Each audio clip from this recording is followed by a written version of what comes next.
Today we will discuss about the reproduction in the organism. Reproduction in the organism में first topic जो है वो है life span.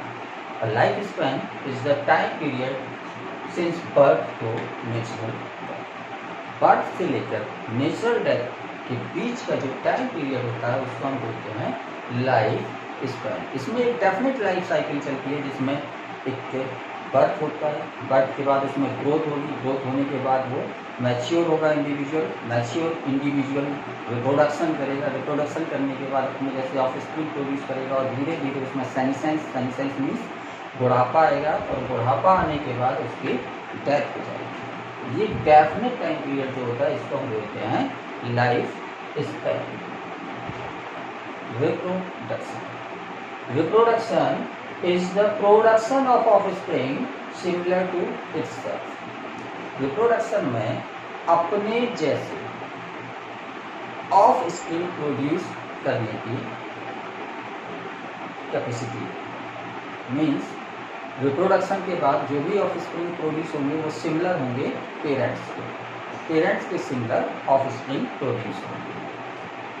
और ये इसलिए जरूरी होता है कि अर्थ पर उस स्पीशीज का अस्तित्व बना रहे. अगर जो भी इंडिविजुअल का बर्थ हुआ है आपने देखा है कि उसकी डेथ भी होना निश्चित है. तो जितने स्पीशीज के मेंबर्स हैं अगर सबकी डेथ हो गई तो उस स्पीशीज का अस्तित्व खत्म हो जाएगा. उस अस्तित्व को बनाए रखने के लिए क्या होता है रिप्रोडक्शन की प्रोसेस जिसमें सिमिलर ऑफस्प्रिंग प्रोड्यूस होती है. रिप्रोडक्शन दो तरह का होता है, एसेक्सुअल रिप्रोडक्शन और सेक्सुअल रिप्रोडक्शन. एसेक्सुअल रिप्रोडक्शन क्या होता है? एसेक्सुअल रिप्रोडक्शन में सिंगल पेरेंट इन्वॉल्व होता है, मतलब एक ही पेरेंट ऑफस्प्रिंग प्रोड्यूस करता है. इसमें कोई दूसरा ऑर्गेनिज्म इन्वॉल्व नहीं होगा, सिंगल पेरेंट इन्वॉल्व होता है इसमें. Second point, no gamete formation. Asexual reproduction में गैमीट्स का फॉर्मेशन नहीं होता है. तीसरा point, production of clones. What is clones? Clones are genetically and morphologically similar individual. ऐसे इंडिविजुअल्स जो जेनेटिकली भी सिमिलर हों और मॉर्फोलॉजिकली भी सिमिलर हों उनको हम बोलते हैं क्लोन्स. तो एसेक्सुअल रिप्रोडक्शन में क्लोन्स का प्रोडक्शन होता है.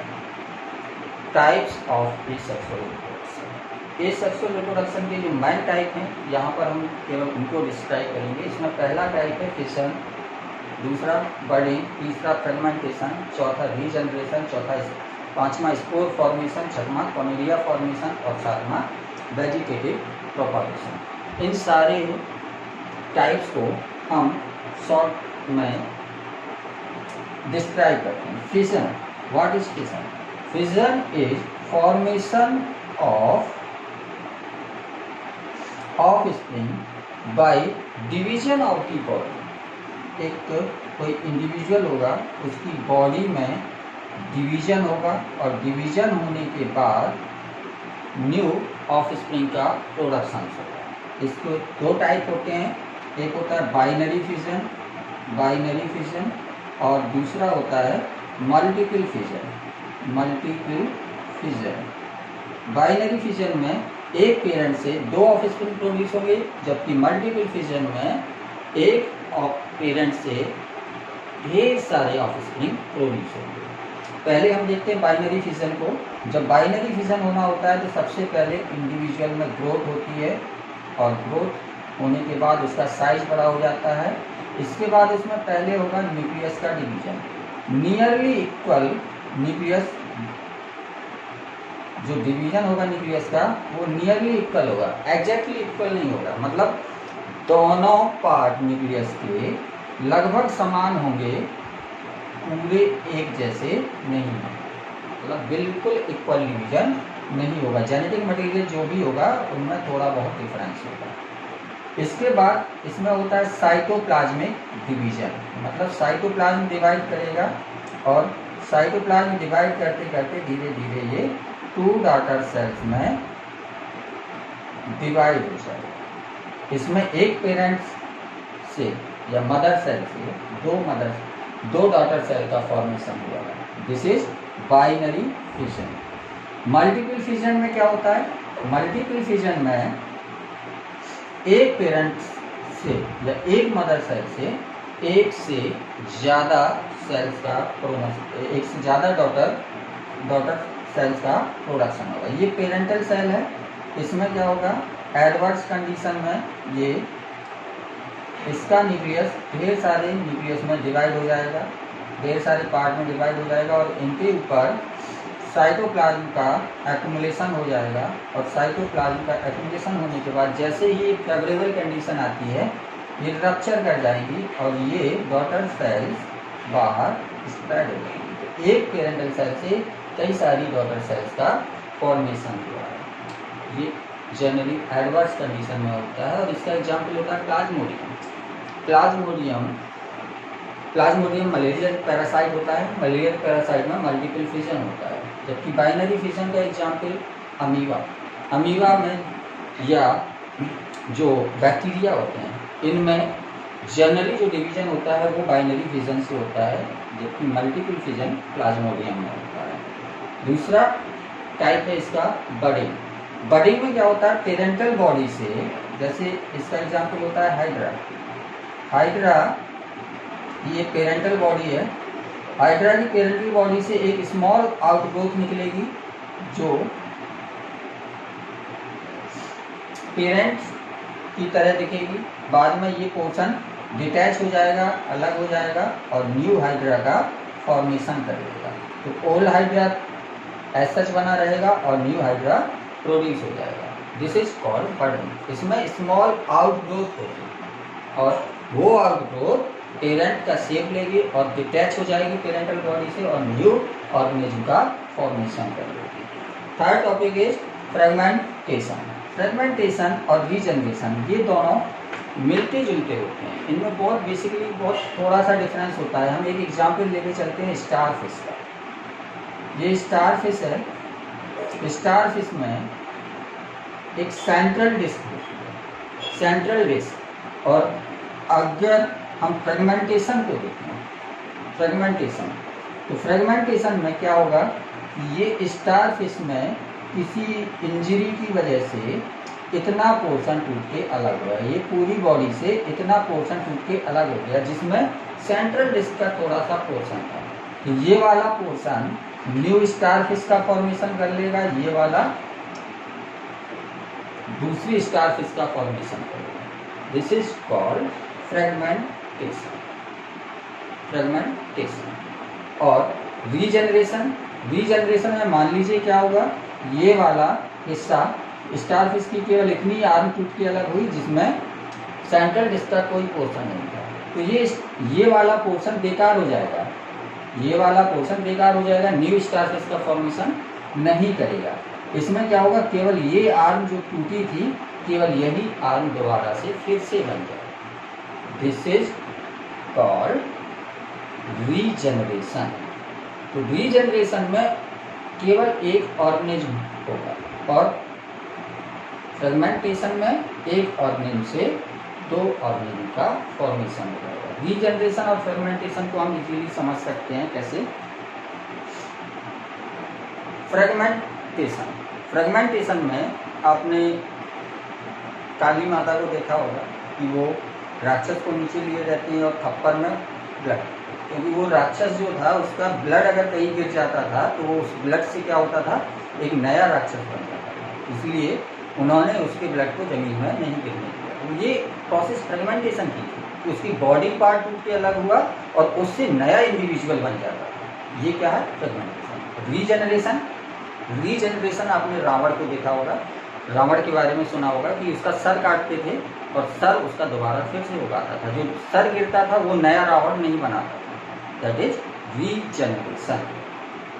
तो फ्रेगमेंटेशन और रीजनरेशन में बहुत छोटा सा डिफरेंस है। फ्रेगमेंटेशन में जितने पार्ट होंगे उतने ही इंडिविजुअल्स का फॉर्मेशन होगा, जबकि रीजनरेशन में केवल जो ओल्ड इंडिविजुअल है उसका खोया हुआ पार्ट वापस उसको मिल जाएगा। नेक्स्ट है स्पोर फॉर्मेशन। फंजाई वगैरह में एक स्पेशल प्रोसेस होती है स्पोर्स फॉर्मेशन की।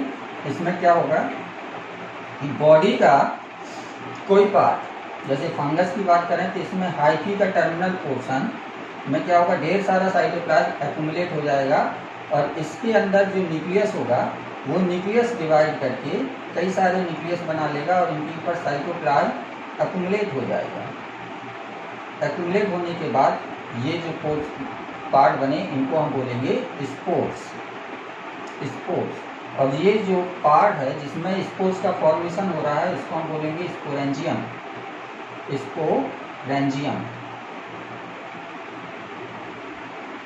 स्पोरेंजियम के अंदर स्पोर्स का फॉर्मेशन होगा और जब ये रप्चर कर जाएगा तो स्पोर्स बिखर कर दूसरी जगह चले जाएंगे और जहाँ पर ये स्पोर्स गिरेंगे वहाँ पर न्यू फंगस को जन्म दे देंगे। This is called spore formation. ये बिल्कुल वैसा ही है जैसे आपने मल्टीपल फिशन में देखा था, लेकिन मल्टीपल फिशन में क्या होता था, पूरा ऑर्गेनिज्म जो होता था वो बेकार हो जाता था बनने के बाद, केवल उसके अंदर से जो छोटे छोटे से ऑर्गेनिज्म निकलते थे वो सर्वाइव करते थे। इसमें कुछ पार्ट यूज हो रहा है, पूरा ऑर्गेनिज्म यूज नहीं हो रहा है, ऑर्गेनिज्म का एक पार्ट हाइफी का टिप, केवल टिप यूज हुआ। ये बेसिक डिफरेंस है मल्टीपल फिशन में और स्पोर फॉर्मेशन। कॉनिडिया भी स्पोर्स की तरह ही होते हैं। अभी आपने स्पोर्स देखे थे अंदर बन रहे हैं, लेकिन कॉनिडिया में क्या होता है, स्पोर्स इस तरह से बनेंगे बॉडी के बाहर और ये टूट टूट के गिरते जाएंगे। टूट के गिरने के बाद ये न्यू फंगस का फॉर्मेशन करेंगे। Vegetative propagation. वेजिटेटिव प्रोपागेशन की कई टाइप होती हैं, जैसे रनर में आपने देखा होगा कि घास जो होती है, घास की जड़ इस तरह से जमीन के अंदर होती है और इसका जो पार्ट होता है, स्टेम वगैरह, ये बाहर होता है, लेकिन इसका स्टेम क्या होता है, कुछ दिनों बाद मुड़ जाता है और जमीन के कांटेक्ट में आ जाता है और ये फिर यहाँ पर दूसरे प्लांट को जन्म दे देता है। फिर ये इस तरह से आगे जाता है और इस तरह से ये बढ़ता चला जाता है, तो ऐसे लगता है जैसे दौड़ रहा हो। ये कहलाता है रनर। एक ही प्लांट से ढेर सारे प्लांट, अगर ये बाद में यहाँ से डिटैच भी हो जाएगा तो ये सब अलग अलग प्लांट हो जाएंगे। This is runner. एक राइजोम होता है इसमें, राइजोम क्या होता है, अंडरग्राउंड स्टेम होता है। जो केला में आपने देखा होगा, केला है, जिंजर है, ये अंडरग्राउंड स्टेम्स हैं जिनमें राइजोम से वेजिटेटिव प्रोपागेशन होता है। इसमें स्टेम अंडरग्राउंड होता है, लीफ इसकी बाहर निकल आती है, लीफ इसमें बाहर निकली रहती है इस तरह से और प्लांट जैसा ये बना लेती है। इसके बाद ये स्टेम आगे की ओर ग्रो करता है, यहाँ से दूसरी लीफ का गुच्छा निकल आता है। अगर ये बाई चांस अलग भी हो गए तो ये अलग अलग प्लांट की तरह वर्क करते रहेंगे। तो एक प्लांट से ढेर सारे प्लांट बन सकते हैं।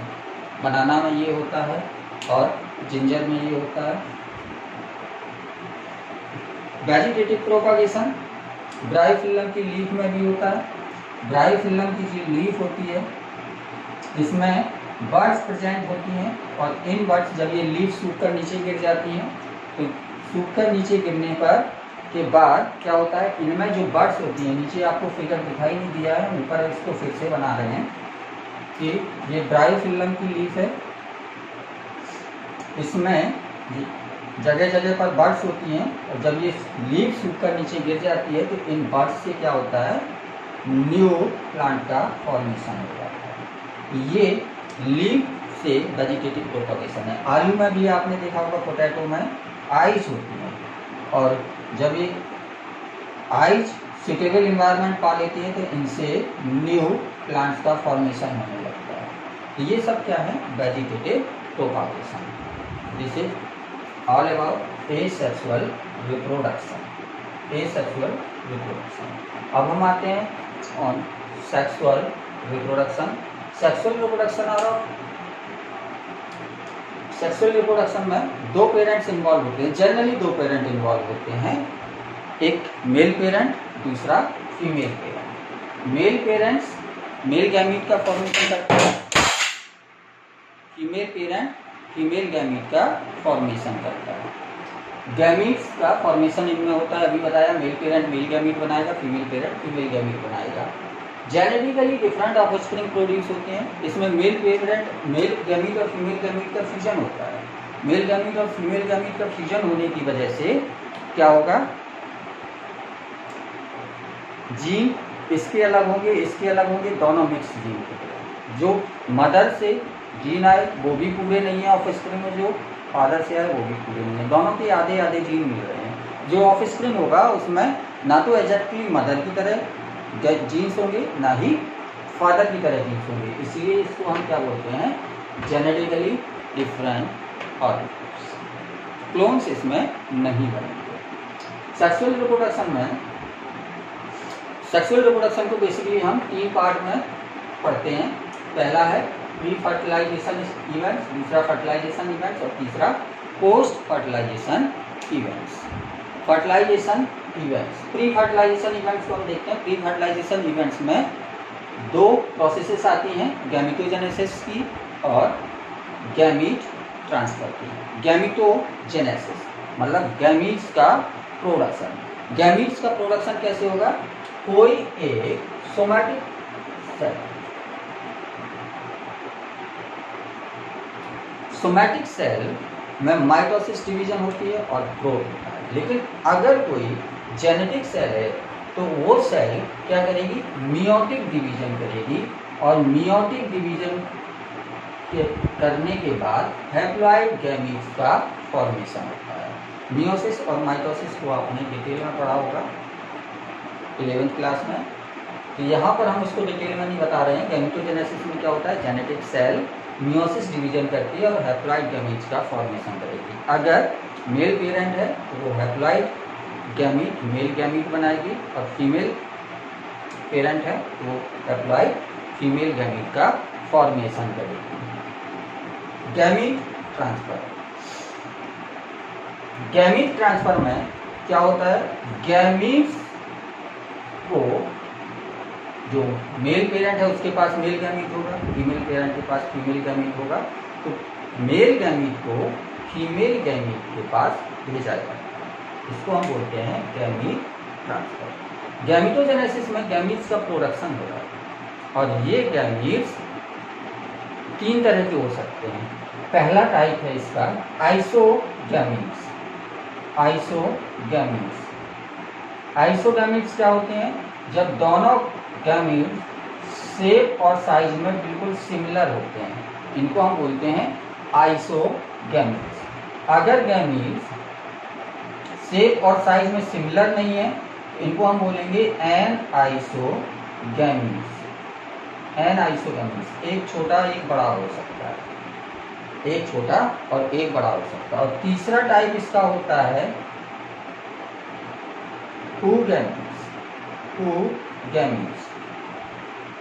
oogametes में इसमें लार्जर जो गैमीट होता है ये नॉन मेटाइल होता है, इसको ये फीमेल गैमीट होता है। फीमेल गैमीट लार्जर और नॉन मेटाइल होगा, जबकि मेल गैमीट स्मॉलर होगा और मोटाइल होगा। This type of gametes are called. तो आइसोगैमीट्स में शेप और साइज में सिमिलर होंगे, एनआइसोगैमीट्स में शेप या साइज में किसी न किसी एक चीज में डिफरेंस होगा या दोनों में डिफरेंस होगा। oogametes में फीमेल गैमीट लार्ज होगा और नॉन मोटाइल होगा, जबकि मेल गैमीट स्मॉलर होगा और मोटाइल होगा। तो जनरली ह्यूमंस के बारे में हमें पढ़ना होता है, और ह्यूमन में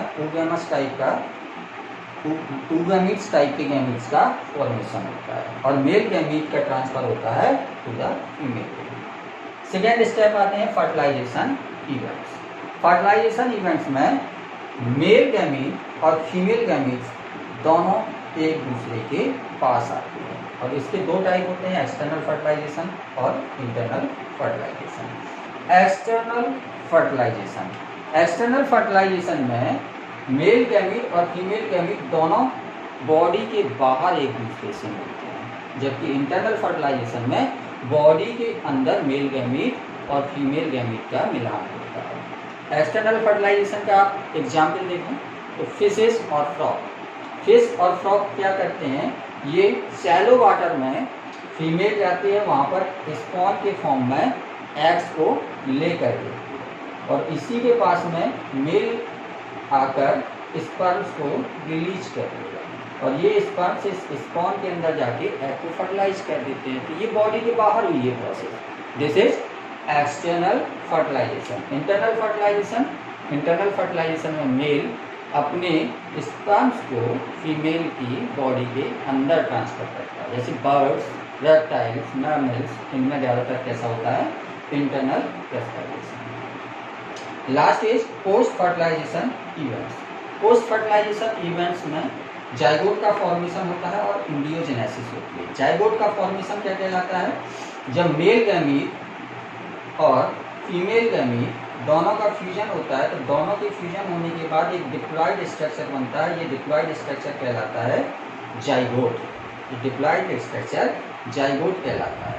और ये जाइगोट जब इसमें रेगुलर माइटोटिक डिवीजन होता है, तो 1 से 2, 2 से 4, 4 से 8, इस तरह से सेल्स का नंबर हमेशा बढ़ता रहता है और धीरे धीरे इनमें सेल डिवीजन के साथ साथ सेल डिफरेंशिएशन स्टार्ट हो जाता है। सेल डिफरेंशिएशन मतलब सेल एक एग्जैक्ट साइज या शेप लेना शुरू कर देती है या डिफरेंशिएट होने लगती है स्पेशल टाइप्स की सेल में, और स्पेशल टाइप की सेल्स मिलकर टिश्यू बनाने लगते हैं और धीरे धीरे बॉडी के ऑर्गन्स बनना शुरू हो जाते हैं और डिफरेंट ऑर्गन्स मिलकर एक इंडिविजुअल का फॉर्मेशन कर लेते हैं। ये प्रोसेस कहलाती है एम्ब्रियोजेनेसिस। जाइगोट फॉर्मेशन मेल और फीमेल गैमीट के फ्यूजन से होता है और एम्ब्रियोजेनेसिस ये सिंगल सेल जाइगोट से मल्टी सेलुलर ऑर्गेनिज्म का बनना embryogenesis. This is all about reproduction in organism. Thank you.